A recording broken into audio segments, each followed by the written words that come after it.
Hey everybody, welcome once again to another Low on Health game video review where I go over some of the games I've been playing recently. Once again, I realized I have free time open to me again, so I'm playing a lot of games and I'm really happy about it. I'm finally just banging out a couple of reviews, in which case this one I will be doing Faction Armageddon for the 360 and Tropico 4 for the PC. First off, I'm going to go with Tropico 4, in which case... Whoa, a little loud. I love me, it's like SimCity type of games. Recently, a lot of SimCity games have gotten really detailed and whatnot. Tropico has been a series where, it kind of takes place in like an island nation. You kind of have to build it up, do tourism and exports and mining, and you have to worry about different factions, and it's just kind of nice tongue-in-cheek Castro type of Cuban vibe to it. And it's just one of those little series that I kind of just like to play. I like PC games like this because I can just chill out and just like bang through them in a weekend, just play them here or there, and it's just fun to kind of play these, kind of Age of Empire type of games, which is the series I love the most out of it. But Tropico, just because of its locale, environment, and style, it's overall, it has character that I really like. You can kind of, build up stuff and put buildings here and that. I think it's kind of cool. On this one, it actually focused more or less on like different disasters and whatnot. That was its main ploy, and of course, it's a little bit more refined than the third version, but pretty much exactly the same thing. The third one came out a while ago. But I enjoy playing these types of games, especially when they have this type of aesthetic. Basically, I like building up stuff, and it's just fun. Moving on here, the next thing we'll talk about is going to be Faction Armageddon.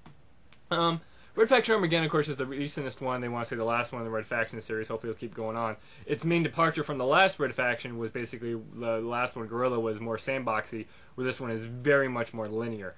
And what I learned is that wasn't that bad of a thing. The overall charm and overall feel of the game is there. You can destroy a lot of stuff. There's a lot more fun ways to destroy things. And the main thing was it was fun to play through. It is very linear. It's very straightforward. But playing through it, it was still fun. It was a good, nice, fun third-person shooter with different mechanics in it. The story was okay, not that great. I enjoyed probably Guerilla more because it felt just better as opposed to Aliens and Armageddon and wave after wave and trying to do what you got to do.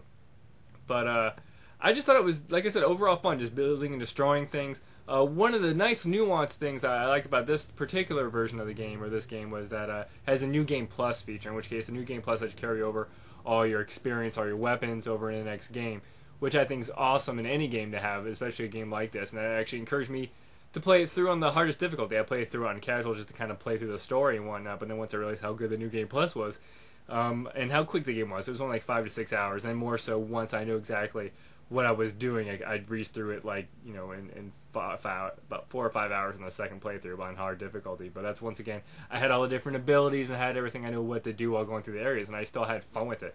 I didn't feel like a grind. It just felt like something I was going to do and just fun, and everything that's really good for the New Game Plus.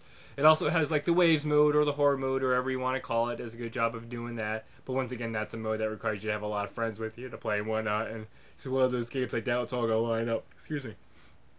But I enjoyed it, and that's really what matters. If you play through Guerilla and you're wondering about playing through Armageddon, go ahead and give it a try. It's a decent rental. You'll play through it in 5 or 6 hours, and if you want to play through it again, you can. And the difficulty is more of a challenge, but other than that, that's kind of about it. I basically have my GameFly. Let's go to it real quick. Let's look at my GameFly queue real quick here. We'll bring it up. All right. My GameFly queue here is showing, of course, I got Catherine and El Shaddadi, L.A. Noir, Child of Eden. Those are kind of the games I want right now. I did, like I said, there's Red Dead and Red Faction. And then, of course, you have the games coming up. You got the Gears and the Rage and the Forza and the Batman. You got all the games coming up this season, which I'm interested in. And then you have my back tier game, the Shadow of the Dam, Infamous 2, Earth Defense Force, and Brink. So these are kind of the games you'll probably eventually hear me talk about sooner or later. But as always, I'd like to thank you guys for watching, and I'll catch you next time.